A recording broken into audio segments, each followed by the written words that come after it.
we have seen that acids get H3O plus और H plus aqueous ion in water।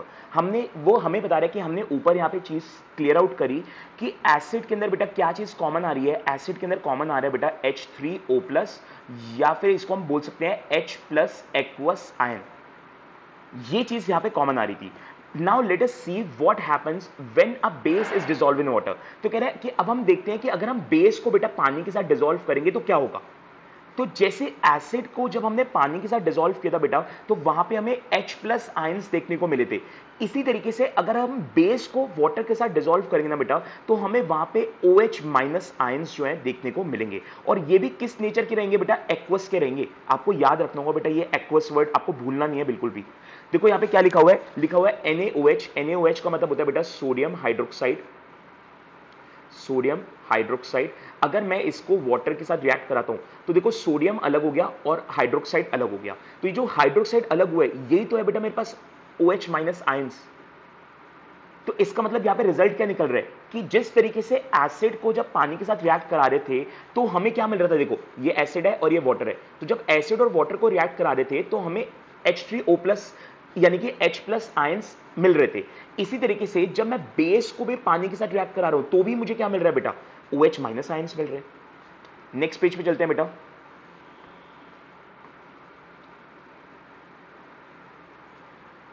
यहाँ पे हमें KOH का भी दे रखा है यहाँ पे, यानी कि पोटेशियम हाइड्रोक्साइड का भी दे रखा है कि अगर हम इसको वाटर से रिएक्ट करेंगे तो पोटेशियम अलग हो जाएगा और हाइड्रोक्साइड जो है अलग हो जाएगा। इसी तरीके से मैग्नीशियम हाइड्रोक्साइड का भी दे रखा है आपको कि मैग्नीशियम अलग हो जाएगा और हाइड्रोक्साइड अलग हो जाएगा।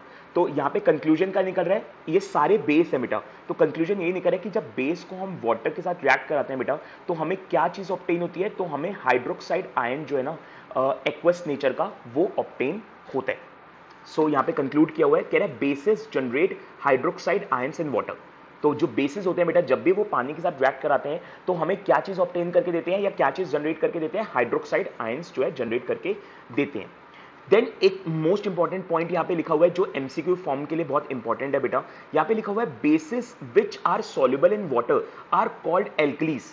कह रहा है वो बेसिस जो पानी के अंदर सॉल्युबल हो जाता है यानी कि डिसॉल्व हो जाता है काइंड ऑफ, उसको हम बोलते हैं एल्कलीज। तो इसका क्या कंक्लूजन हुआ, इसका क्या ये मतलब हुआ कि सभी बेस पानी में डिसॉल्व नहीं होते। तो यस बेटा इस बात का यही मतलब हुआ कि सभी बेस पानी में डिसॉल्व नहीं होते। तो जो बेस पानी में डिसॉल्व हो जाते हैं हम उनको एल्कलीज बोलते हैं। इसका मतलब जो बेस पानी में डिसॉल्व नहीं होते फिर हम उसको एल्कलीज नहीं बोलते। ठीक है, तो अब आप यहां पे लिख सकते हो इस तरीके से, all alkalis is a base but all base is not alkali। ठीक है, तो ये चीज यहां पे कंक्लूजन निकल रहा है बेटा कि सभी टाइप के जो एल्कलीज होते हैं ना वो बेस होते हैं, बट सभी बेस जो है ना वो एल्कली नहीं होते। क्यों नहीं होता बेटा, क्यों ऐसा, मैं क्यों स्टेटमेंट यहां पे क्लेम कर रहा हूं इस चीज की, क्योंकि यहीं पे देखो आपको बता रहे हैं, वो कह रहे हैं bases which are soluble in water are called alkalis. वो बेसिस बेटा जो पानी में डिसॉल्व हो जाते हैं उन्हीं को ही हम यहां पे एल्कलीज बोल रहे हैं। तो इसका मतलब कुछ ऐसे बेस जरूर होते होंगे बेटा जो पानी में डिसॉल्व नहीं होते होंगे, तो जो नहीं होते होंगे बेटा उनको हम एल्कलीज नहीं बोलते। तो इसलिए यहां पे कंक्लूजन का निकल रहा है जितने भी एल्कलीज होते हैं ना वो बेस होते हैं, बट क्या सभी बेस एल्कलीज होते हैं, तो नहीं, सभी बेस एल्कली नहीं होते हैं। तो ये चीज एक यहां पे आपको ध्यान रखनी है। देन यहां पे बेटा हमें एक मोस्ट इंपॉर्टेंट चीज बता रखी है कि कैसे सॉल्ट का फॉर्मेशन होता है बेटा। जब हम यहां पे रिएक्शन देखते हैं, जैसे हमने पीछे न्यूट्रलाइजेशन रिएक्शन देखा था बेटा, जहां पे हमने देखा था कि एसिड और बेस को जब मैं रिएक्ट कर रहा था तो मेरे पास क्या चीज बेटा ऑब्टेन हो रही थी, सॉल्ट और वाटर। तो अब पॉइंट है कि ये सॉल्ट का फॉर्मेशन कैसे होता है, तो इस सॉल्ट का फॉर्मेशन करना आपको सिखा रहे हैं। तो देखो कैसे होगा सॉल्ट का फॉर्मेशन, मैं भी आपको यहां पे समझाता हूं, फिर हम इनकी लैंग्वेज को भी रीड करेंगे। देखो हमने पीछे देखा था कि एसिड और बेस को जब मैं रिएक्ट करता हूं तो ये बनता है मेरे पास सॉल्ट प्लस वाटर। ठीक है, ऐसे ही बनता है, पीछे हमने देखा था कहीं पे। अब देखो एसिड को मैं बोल रहा हूं कि एसिड है कुछ HX। ये HX का क्या मतलब है, क्योंकि अभी मैंने आपको पीछे बताया कि एसिड एक ऐसा सब्सटेंस होता है बेटा जिसमें H प्लस आयंस तो होती हैं, कुछ और भी इसके साथ होगा, एक H तो होगा ही होगा, और X का मतलब है यहाँ पे वेरिएबल, मतलब और कुछ भी एलिमेंट हो सकता है। प्लस बेस के अंदर क्या चीज कॉमन होती है बेटा, OH। तो इसको हम यहाँ पे दे रहे हैं MOH, जिसमें OH जो है वो तो कॉमन ही रहेगा। तो m क्या यहाँ पे, m एक वेरिएबल है, मतलब वो कुछ भी हो सकता है m, ठीक है।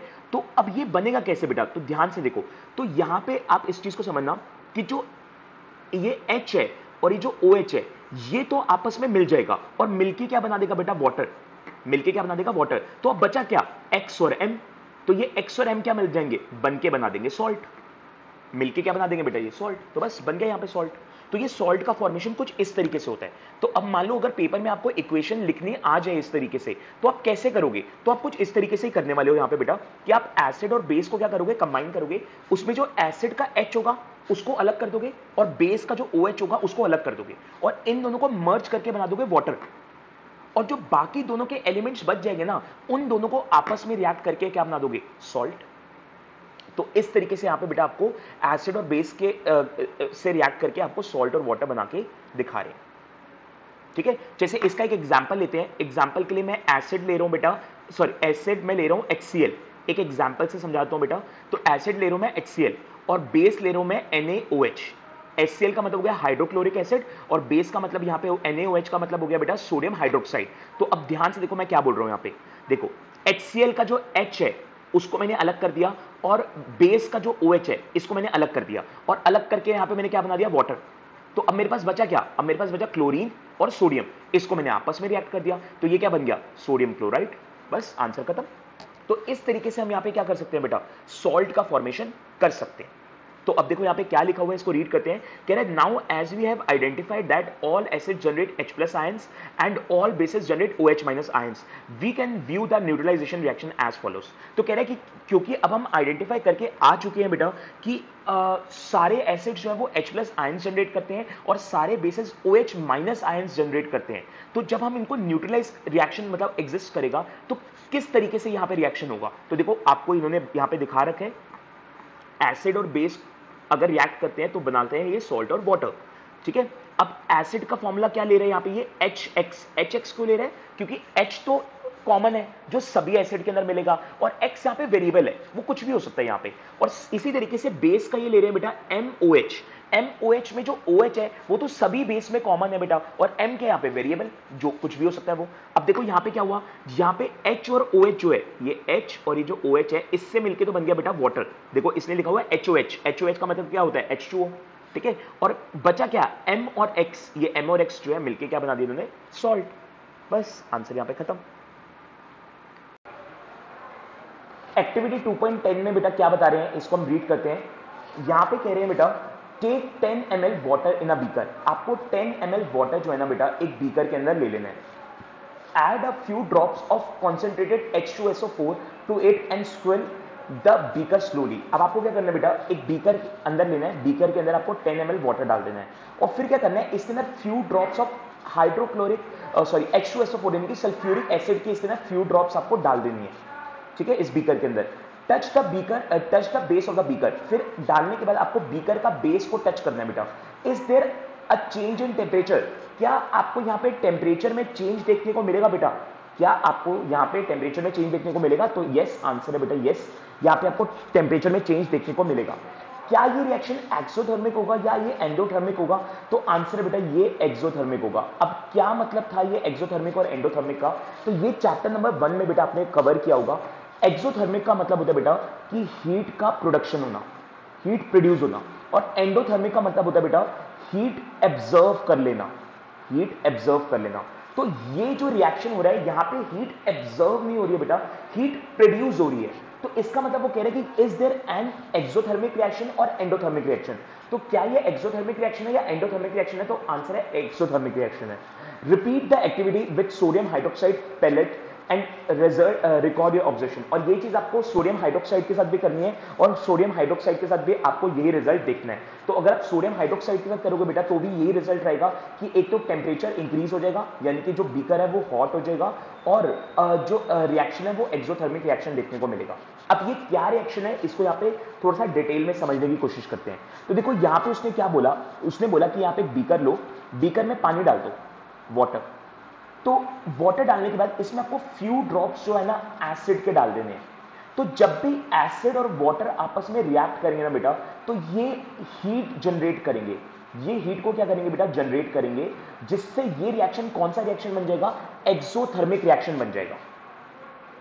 अब यही चीज वो कह रहे हैं कि बेस के साथ भी करो, इस बार आप एसिड मत लेना, इस बार आप बेस लेना, और बेस के साथ देखो कि क्या होता है। तो बेस के साथ भी बेटा ये रिजल्ट रहेगा। तो अब इस रिजल्ट की जो ऑब्जर्वेशन है वो आपको नीचे यहाँ पे दे रखी है, तो हम इसको नीचे ही रीड आउट करते हैं और समझने की कोशिश करते हैं कि यहाँ पे क्या समझाना चाह रहे हैं। कह रहे the process of dissolving an acid और a base in water is a highly exothermic one. इसको आप अंडरलाइन कर लो बेटा, एमसीक्यू के लिए इंपॉर्टेंट क्वेश्चन बन जाएगा यहाँ पे, कि जब हम एसिड या बेस को पानी के साथ डिसॉल्व करेंगे या पानी में डिसॉल्व करेंगे, तो ये रिएक्शन कौन सा रिएक्शन होगा बेटा, एक्सोथर्मिक रिएक्शन होगा। यानी कि यहाँ पे लार्ज अमाउंट में क्या प्रोड्यूस हो जाएगी बेटा, हीट प्रोड्यूस हो जाएगी, लार्ज अमाउंट में हीट प्रोड्यूस हो जाएगी। Care must be taken while mixing concentrated nitric acid और सल्फ्यूरिक एसिड विद वाटर। कह रहे जब भी आप पानी के अंदर एसिड डाल रहे होगे ना, तो बहुत ही केयरफुली डालना, क्योंकि अगर आप ज्यादा अमाउंट में वाटर के अंदर एसिड डाल दोगे ना, तो वो एसिड जो ना बाहर की तरफ आ जाएगा रिएक्शन की वजह से, ठीक है, वो बाहर की तरफ निकला, एकदम बर्स्ट हो जाएगा। क्या बोल रहे हैं, the acid must always be added slowly to water with constant stirring. वो कह रहे हैं कि जब आप इस बीकर के अंदर, जैसे मान लो इस बीकर में पानी है और आप इसमें एसिड की ड्रॉप्स डाल रहे हो, तो जब आप डाल रहे होगे ना, तो एक तो एसिड को बहुत स्लोली स्लोली डालना है, प्लस इस पानी को ना किसी स्टिक से हिलाते रहना, ताकि रिएक्शन ना होके एकदम से ये बाहर ना आ जाए। If water is added to a concentrated acid, the heat generated may cause the mixture to splash out and cause burn. लेकिन कह रहे हैं कि इस चीज का ध्यान रखना कि जब आप ऐसा इन दोनों को मिक्स कर रहे होगे ना, तो पानी के अंदर, ये पानी के अंदर एसिड को डालना, ठीक है, ऐसा ना हो कि आप एसिड के अंदर पानी को डालो। अगर आप एसिड के अंदर पानी को डालोगे ना, तो फिर इतना तगड़ा रिएक्शन होगा कि जो भी मिक्सचर होगा ना, वो सारा का सारा इस जो हमारा ये है बीकर है, यहां से बाहर निकल आएगा, बाहर उछल के सीधा आपके ऊपर गिरेगा, या तो आपके मुंह पे गिरेगा या आपके हाथ पे गिरेगा और आपको जला देगा। तो इसलिए आपको एक चीज के लिए केयरफुल कर रहे हैं, केयरफुल रहने के लिए बोल रहा है। वो क्या कह रहे हैं कि कह रहे हैं एसिड को पानी के अंदर मिक्स करना, पानी को एसिड के अंदर मिक्स मत करना। दोनों अलग अलग बातें हैं बेटा, दोनों अलग अलग बातें हैं। एसिड को पानी के अंदर मिक्स करने का मतलब है कि बीकर में पानी रखो और एसिड को ऊपर से डालो, और वो भी धीरे धीरे, ठीक है। जबकि अगर मैं कहता हूं कि पानी को एसिड में मिलाओ, तो इसका मतलब एसिड बीकर के अंदर है और पानी को ऊपर से डालो, वो गलत है। ऐसा बिल्कुल भी नहीं करना आपको, क्योंकि अगर आप ऐसा करोगे तो इतना तगड़ा एक्सोथर्मिक रिएक्शन होगा कि सारा जो मिक्सचर होगा वो बाहर आ जाएगा, और वो भी गर्म मिक्सचर, और उससे क्या होगा, आप कुछ जो है जल जाओगे आप। क्या बोल रहे हैं आगे, the glass container may also break due to excessive local heating. और कह रहे हैं कि सिर्फ इतना ही नहीं, कि वो जो बीकर है ना, जो ग्लास है, वो भी यहाँ पे बर्स्ट हो जाएगा, और उसके भी टुकड़े जो है आपकी बॉडी पे आके या आपके स्किन पे आके लग सकते हैं। यस, ठीक है, आगे देखते हैं। आगे कह रहे हैं look out for the warning sign. तो आपको यहाँ पे वार्निंग साइन को देख लेना है, जो कि फिगर अभी मैं आपको दिखाता हूं। On the can of concentrated sulphuric acid and on the bottle of sodium hydroxide pellets. तो यहाँ पे कह रहे हैं कि चाहे एसिड हो चाहे बेस हो, आपको दोनों की जो कंटेनर है ना, उसके ऊपर कुछ इस टाइप का वार्निंग साइन देखने को मिल जाएगा कि आपको ये एसिड या बेस से जो है अपने आप को दूर रखना है, क्योंकि अगर ये डायरेक्टली आपकी बॉडी पे आएगा तो फिर ये आपको क्या कर सकता है, बर्न कर सकता है, ठीक है। जैसे आपने केसेस वगैरह सुने होंगे ना, जो कुछ ऐसे लड़के होते हैं, वो गर्ल्स के ऊपर जो है एसिड वगैरह फेंक देते हैं, एसिड अटैक जिसको हम बोलते हैं, तो वो ये सब उसी के रिगार्डिंग ये कि एसिड जो है आपको अपनी डायरेक्टली बॉडी या स्किन के साथ जो है ना कॉन्टैक्ट में नहीं लाना।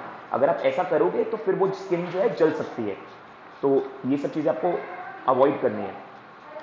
अब यहाँ पे एक छोटा सा पॉइंट और आ रहा है बेटा, जो पेपर के लिए मोस्ट इंपॉर्टेंट पॉइंट है, आप इसको अंडरलाइन कर सकते हो इस पॉइंट को। अब वो पॉइंट क्या है यहाँ पे, उसको समझते हैं। कह रहे हैं मिक्सिंग ऑन एसिड और base with water result in decrease in the concentration of ions per unit volume. क्या मतलब है इसका बेटा, इसका मतलब ये है कि अगर आप एसिड के अंदर या बेस के अंदर वाटर को मिक्स कर दोगे, तो जैसे कि देखो ये रहा एसिड, ये एसिड है, इसके अंदर पहले से H+ आयंस होंगे।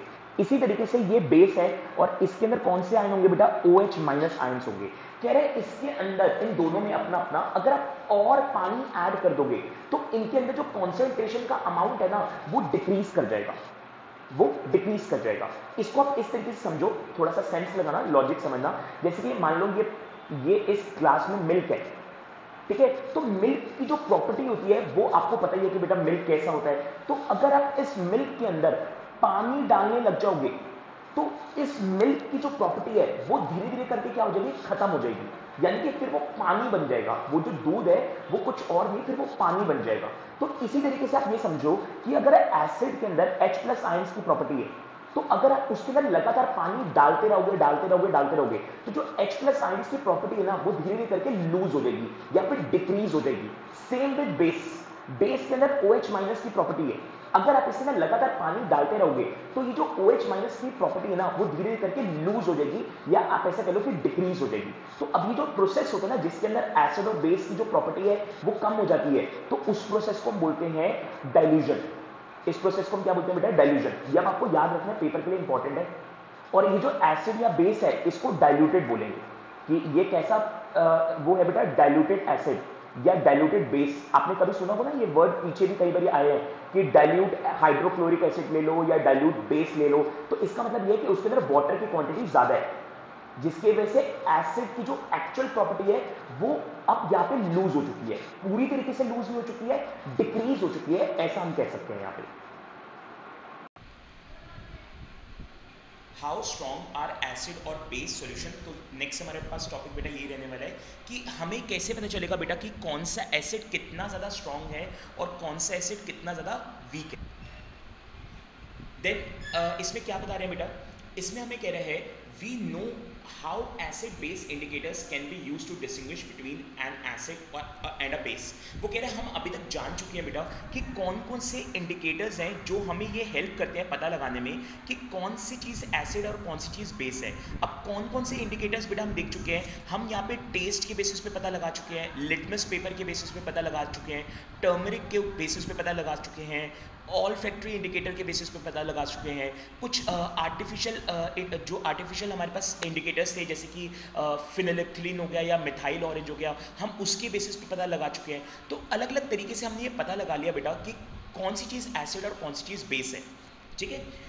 We have also learned in the previous section about dilution and decrease in concentration of H plus and OH minus ions in solution। फिर इससे पहले वाले टॉपिक में हम डाइल्यूशन के बारे में पढ़ चुके हैं कि कैसे जब हम एसिड और बेस को पानी के साथ मिलाते हैं तो एसिड के अंदर जो H प्लस आयंस होते हैं वो बेसिकली वीक हो जाते हैं, या OH माइनस आयंस होते हैं बेटा वो भी किस तरीके से वीक हो जाते हैं। So can we quantifiably find the amount of these ions present in the solution, can we जज how strong a given acid और बेस इज। तो अब वो कह रहे हैं कि क्या हम इनको नंबर्स में पता लगा सकते हैं कि नंबर्स में इनमें कितने अमाउंट पे आयंस प्रेजेंट है, या क्या हम एक्चुअल में पता लगा सकते हैं कि एक्चुअल में कौन सा एसिड कितना ज़्यादा स्ट्रॉन्ग है और या कौन सा बेस कितना स्ट्रॉन्ग है, या कौन सा एसिड कितना वीक है या कौन सा बेस कितना वीक है। क्या हम नंबर्स में पता लगा सकते हैं इसको? तो आंसर है यस बेटा, हमारे पास एक और इंडिकेटर है जिससे हम ये पता लगा सकते हैं कि एक्चुअल में कौन नंबर्स में कौन एसिड कितना ज़्यादा स्ट्रॉन्ग है और कौन कितना ज़्यादा वीक है।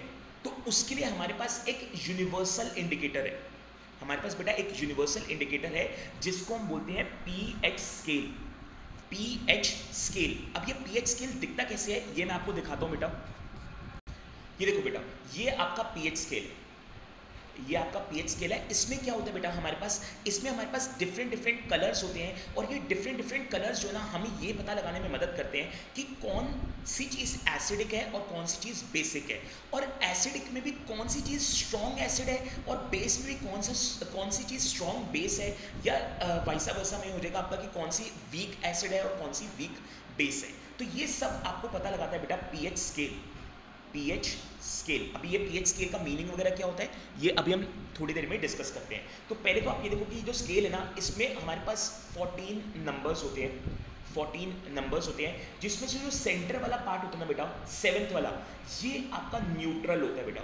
न्यूट्रल का मतलब हो गया कि ना ही ये एसिड नेचर का होता है और ना ही ये बेस नेचर का होता है, ठीक है, ना ही आपका एसिड नेचर का होगा और ना ही आपका बेस नेचर का होगा। अब अगर कोई भी नंबर 7 से छोटा आएगा तो इसका मतलब वो एसिड नेचर का है, और कोई भी नंबर 7 से बड़ा आएगा इसका मतलब वो बेस नेचर का है, ठीक है। अब ये नंबर्स का पता कैसे चलता है, तो जब भी हम एसिड का कलर चेक करेंगे अगर वो इन कलर्स में से कोई होगा, ये जो 0 से 6 के बीच में कलर आ रहा है, इन कलर में से कुछ आएगा बेटा इसका सॉल्यूशन। तो इसका मतलब ये क्या रहेगा आपका बेटा, ये एसिड नेचर का रहेगा। और अगर 8 से 14 के बीच में वाले जो कलर्स है, अगर वो कलर आपके आ रहे होंगे सॉल्यूशन के, तो इसका मतलब वो कौन से नेचर का हो जाएगा बेटा, बेस नेचर का हो जाएगा। तो ये पीएच स्केल जो है हमें इसी तरीके से कलर के बेसिस पे ये पता लगाने में मदद करता है कि कौन सी चीज़ एसिडिक है और कौन सी चीज़ बेसिक है और कौन सी चीज़ न्यूट्रल है। अब यहाँ पे अगर मुझे ये पता लगाना है कि कौन सी चीज़ स्ट्रॉन्ग एसिड है और कौन सी चीज़ स्ट्रॉन्ग बेस है, तो इसका पता कैसे लगेगा, ध्यान से देखो। जैसे आपका ये 7 आंसर है, ठीक है। अब देखो, अगर मेरे पास आंसर आता है 5, किसी एक सॉल्यूशन का आंसर आता है 5 और किसी एक सॉल्यूशन का आंसर आता है 1, तो अब अगर आप ध्यान से देखो ये दोनों ही 7 से छोटे हैं, तो इसका मतलब ये भी एसिड है और ये भी एसिड है। बट दोनों में से स्ट्रॉन्ग कौन सा है, तो जितना ज़्यादा लेफ्ट में होगा ना कोई नंबर, उतना वो स्ट्रॉन्ग एसिड होगा, और जितना वो कम लेफ्ट में होगा बेटा, उतना ही वो वीक एसिड होगा। तो इसका मतलब अगर मैं 1 और 5 वाले नंबर पे आने वाले सॉल्यूशंस की बात करूं, तो 1 भी एसिड है और 5 भी एसिड है, लेकिन 1 क्योंकि सबसे ज़्यादा लेफ्ट में है इसलिए वो स्ट्रॉन्ग एसिड है, और 5 क्योंकि कम लेफ्ट में है इसलिए ये वीक एसिड है। सेम विद आपके पास बेस का हो जाएगा कि अगर मान लो मेरे पास एक सॉल्यूशन है जिसका आपके पास नंबर आता है 10 पे और 14 पे, अगर मैं बात करूं तो ये दोनों ही राइट में है, राइट में है तो उसका मतलब 10 वाला भी बेस होगा और 14 वाला भी बेस होगा। बट कौन सा स्ट्रॉन्ग बेस होगा और कौन सा वीक बेस होगा, तो जितना ज़्यादा राइट में होगा उतना स्ट्रॉन्ग बेस होगा, और जितना कम राइट में होगा उतना ही वीक बेस होगा। तो अब आप इस पीएच स्केल से ये पता लगा पाओगे कि कौन एसिड है कौन बेस है। सिर्फ इतना ही नहीं कि कौन एसिड और कौन बेस है, ये भी पता लगा पाओगे कि कौन कितना ज़्यादा स्ट्रॉन्ग है और कौन कितना ज़्यादा वीक है। ठीक है, वापस आते हैं पीछे। देखो यहाँ पे क्या कह रहे हैं we can do this by making use of universal indicator which is a mixture of several indicator. तो देखो ऊपर यहाँ पे इसने हमसे कुछ क्वेश्चन पूछा था, ये कह सकते हो कि कुछ बातें पूछी थी, जिसमें उसने बोला था कि क्या हम आयंस को क्वांटिटेटिव वे में लिख सकते हैं, यानी कि नंबर्स में बता सकते हैं, क्या हम ये जज कर सकते हैं कि कौन स्ट्रॉन्ग एसिड है और कौन स्ट्रॉन्ग बेस है। तो उसका कह रहे हैं कि यस, हम पता लगा सकते हैं एक यूनिवर्सल इंडिकेटर का यूज करके, जो सेवरल इंडिकेटर के मिक्सचर से बना हुआ है। अब क्या बोल रहा है आगे, the universal indicator shows different colours at different concentration of hydrogen ions in a solution. तो यहाँ पे कह रहे हैं कि जो यूनिवर्सल इंडिकेटर होता है बेटा, ये हमें डिफरेंट कलर्स देता है different concentration of hydrogen ions के, जो अभी हम पीछे भी देख के आए। ठीक है, अब उस कलर के बेसिस पे आप ये पता लगा पाओगे। आगे क्या बोल रहे हैं, a scale for measuring hydrogen ions concentration in a solution called pH scale has been developed. तो यहाँ पे कह रहे हैं कि अब किस सॉल्यूशन में कितने हाइड्रोजन आयंस होंगे, H+ आयंस होंगे, तो वो अब हम पता लगा सकते हैं पीएच स्केल से, जिसको यहाँ पे डेवलप किया गया है। अब एक चीज मैं आपको यहाँ पे क्लियर कर दूं, यहाँ पे बोल रहे हैं कि हम यहाँ पे सॉल्यूशन के अंदर H+ आयंस के नंबर्स का पता लगा रहे हैं। तो अब यहाँ पे आपके माइंड में आ सकता है कि सर H+ आयंस तो एसिड के अंदर होते हैं और OH- तो बेस के अंदर होते हैं, ऐसा ही होता है। बट क्या रियलिटी में ऐसा ही होता है, तो ऐसा नहीं है बेटा। एसिड के अंदर तो H+ आयंस होते ही होते हैं, जबकि बेस के अंदर भी H+ आयंस होते हैं, बट उनका अमाउंट बहुत कम होता है। सेम चीज बेस के अंदर OH- आयंस तो होते ही होते हैं, बट एसिड के अंदर भी होते हैं, बट उनका अमाउंट बहुत कम होता है, इसलिए वहां पे डोमिनेट करता है H+ आयन।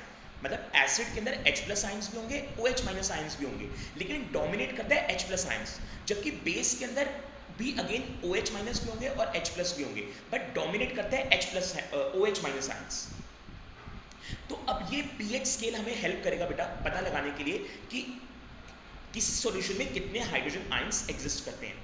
आगे देखो क्या लिखे हैं, the P in pH stand for potence in German, meaning power. अब यहाँ पे जो पीएच है ना बेटा, इस पीएच में P का क्या मतलब है, P का फुल फॉर्म है यहाँ पे पोटेंस जर्मन के अंदर, और जिसका मतलब होता है पावर।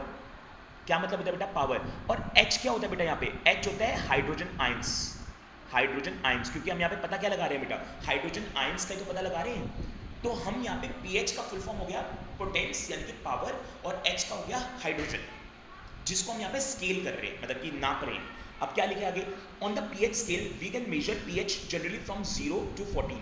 ये पीछे मैं आपको दिखा चुका हूँ बेटा कि जो पीएच है वो जो स्केल होता है, इसमें कितने नंबर्स हैं, 0 से 14 तक नंबर है, जिसमें 0 वाला नंबर सबसे ज़्यादा एसिडिक होता है और 14 वाला नंबर वेरी एल्कलीन। एल्कलीन का मतलब होता है स्ट्रॉन्ग बेसिस होता है, बेसिक होता है। pH should be thought of simply as a number which indicates the acidic or basic nature of a solution. pH जो है ना कुछ और नहीं, ये सिंपल जस्ट नंबर है जो हमें इंडिकेट कर रहे हैं कि कौन सी चीज, कौन सा सॉल्यूशन एसिडिक है और कौन सा सॉल्यूशन बेसिक है. Higher the hydronium ion concentration lower is the pH value. अब जितने ज्यादा H प्लस आयन्स होंगे उतना उसका नंबर लेस होगा.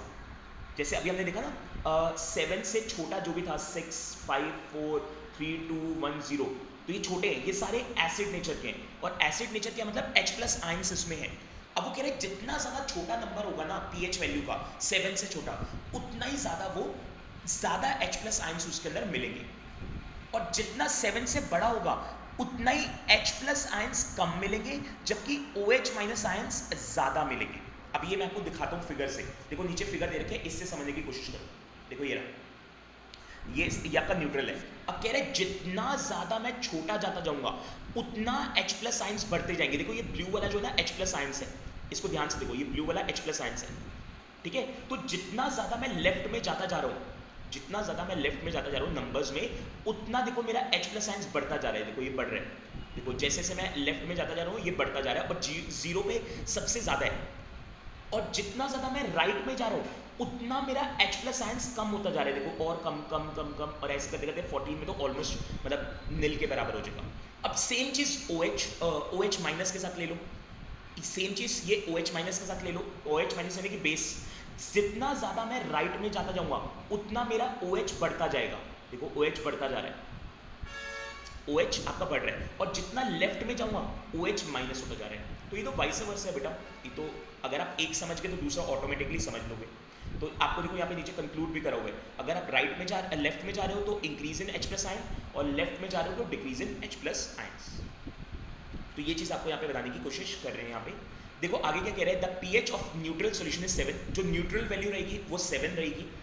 Values less than 7 on the pH scale represent an acidic solution. कह रहा है अगर कोई भी वैल्यू 7 से छोटी होगी तो वो एसिडिक नेचर होगी. As the pH value increases 7 to 14, और अगर वैल्यू 7 से 14 की तरफ इंक्रीज कर रही है, it represent an increase in OH minus ion concentration in the solution. इसका मतलब यहाँ पे OH माइनस जो है इंक्रीज करता जा रहा है. That is increase in the strength of alkali, यानी कि एल्कली जो है वो स्ट्रॉन्ग होता जा रहा है.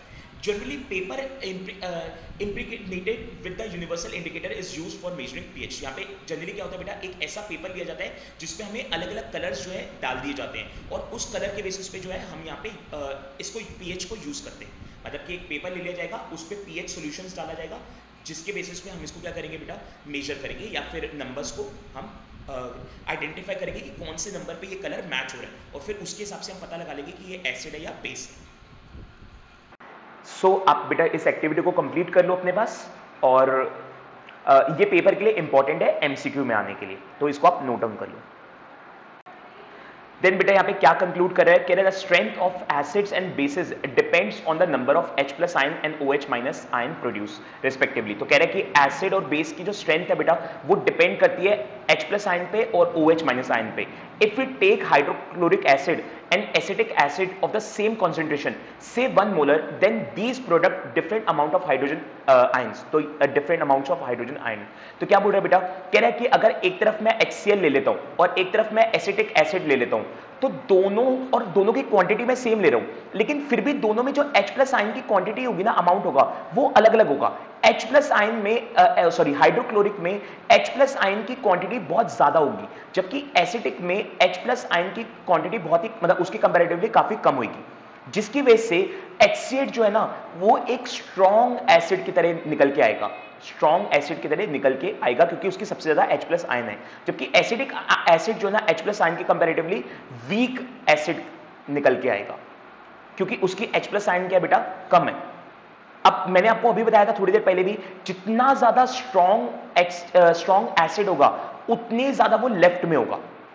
जितना ज्यादा स्ट्रॉन्ग एसिड होगा उतना ही वो लेफ्ट में होगा, और जितना ज्यादा स्ट्रॉन्ग बेस होगा उतना ही वो राइट में होगा. तो देखो यहां पे क्या लिखा हुआ है, यहां पे कह रहे हैं acid that give rise to more H plus ion are said to be strong acid, and acid that give less H plus ion are said to be weak acid. तो कह रहे हैं कि वो एसिड बेटा जिसमें H plus ion ज्यादा होंगे तो वो स्ट्रॉन्ग एसिड होगा, और वो एसिड जिसमें H plus ions कम होंगे वो वीक एसिड होगा. Can you now say what weak and strong bases are? तो क्या अब आप वीक बेस और स्ट्रॉन्ग बेस का भी पता लगा सकते हो इस तरीके से? तो यस बेटा, वीक बेस और स्ट्रॉन्ग बेस का भी पता लगा सकते हैं। जिसमें OH माइनस आयंस बेटा लेस होंगे, इसका मतलब वो वीक बेस होगा, और जिसमें OH प्लस आयंस ज्यादा होंगे बेटा, मोर होंगे या हाई होंगे, तो वो स्ट्रॉन्ग बेस हो जाएगा। इस तरीके से आप इसको ये कंक्लूड कर रहे हैं।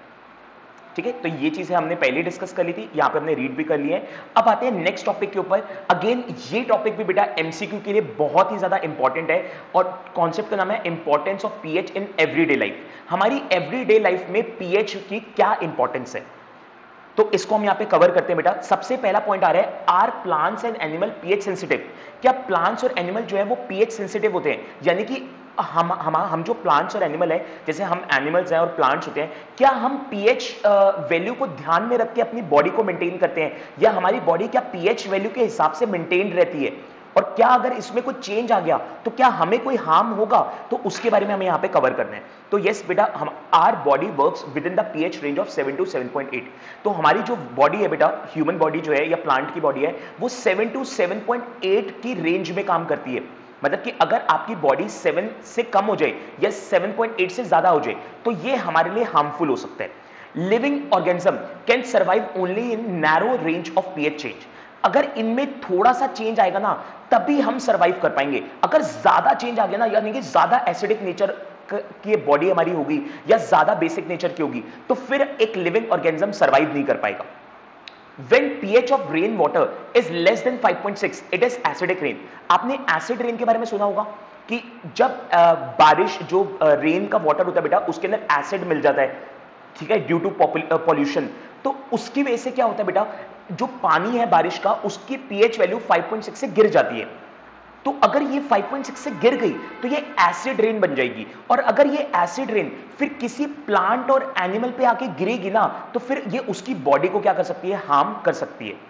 देखो यहां पे क्या लिखा आगे, when acid rain flows into the river it lowers the pH of the river water. कह रहे अगर ये एसिड रेन रिवर में जाके मिक्स हो जाएगी तो ये रिवर का पीएच वैल्यू गिरा देगी, जिसकी वजह से रिवर में रहने वाले जो भी एक्वेटिक लाइफ है, जो भी प्लांट्स या एनिमल है, उनका सर्वाइव करना क्या हो जाएगा, डिफिकल्ट हो जाएगा। देन बेटा यहां पे कह रहे हैं what is the pH of the soil in your backyard. Backyard का मतलब होता है बेटा जो आपके घर के पीछे या घर के अंदर जो भी आपके वो होता है, गार्डन टाइप होता है, तो वहां पे जो सॉइल होगी, कह रहे हैं उस सॉइल का पीएच पता लगाओ। तो अब उस सॉइल का जब आप पीएच पता लगाओगे तो पीएच की वैल्यू क्या हो सकती है, या तो यहां पे सॉइल की जो पीएच वैल्यू है बेटा वो या तो 7 हो सकती है, या फिर उसकी पीएच वैल्यू लेस देन 7 हो सकती है, और या फिर उसकी पीएच वैल्यू मोर देन 7 हो सकती है। कुछ ऐसा ही हो सकता है ना बेटा, या तो 7 होगी एग्जैक्ट, या 7 से ज्यादा होगी, या 7 से कम होगी। तो अगर तो वो 7 है तो इसका मतलब वो सॉइल न्यूट्रल है, और न्यूट्रल का मतलब है कि वो सॉइल जो है ना कल्टीवेटेड है। कल्टीवेटेड का मतलब होता है बेटा कि वहां पे हम एग्रीकल्चर कर सकते हैं, वहां पे हम खेती कर सकते हैं, वहां पे हम क्रॉप्स को उगा सकते हैं। जबकि अगर हम पीएच 7 से नीचे की बात करेंगे तो वो एसिड नेचर की सॉइल बन जाएगी, और ये जो है ना अनफर्टाइल होगी बेटा। अनफर्टाइल का मतलब हो गया कि यहां पे एग्रीकल्चर कर पाना पॉसिबल नहीं होगा। और सेम चीज अगर पीएच वैल्यू 7 से ज्यादा होगी तो ये सॉइल बेस नेचर की बन जाएगी, और अगेन ये भी अनफर्टाइल हो जाएगी बेटा। यहां पे भी खेती कर पाना जो है, इस सॉइल पे एग्रीकल्चर कर पाना पॉसिबल नहीं होगा। तो अब यहां पे सॉइल के लिए भी हमें पीएच को कंसीडर करना पड़ता है। सॉइल की अगर पीएच वैल्यू 7 रहेगी तो वो इसका मतलब वो सॉइल न्यूट्रल है और कल्टीवेटेड है, वहां पे क्रॉप्स को ग्रो किया जा सकता है। अगर उस पीएच की वैल्यू लेस देन 7 निकल के आती है सॉइल की, तो वो एसिड नेचर की बन जाएगी और अनफर्टाइल हो जाएगी, यानी कि खेती करना वहां पे पॉसिबल नहीं होगा, यानी कि प्लांट ग्रो करना अगेन पॉसिबल नहीं होगा। और सेम विद अगर पीएच वैल्यू मोर देन 7 हो जाती है तो ये बेस नेचर की हो जाएगी और ये भी अनफर्टाइल हो जाएगी।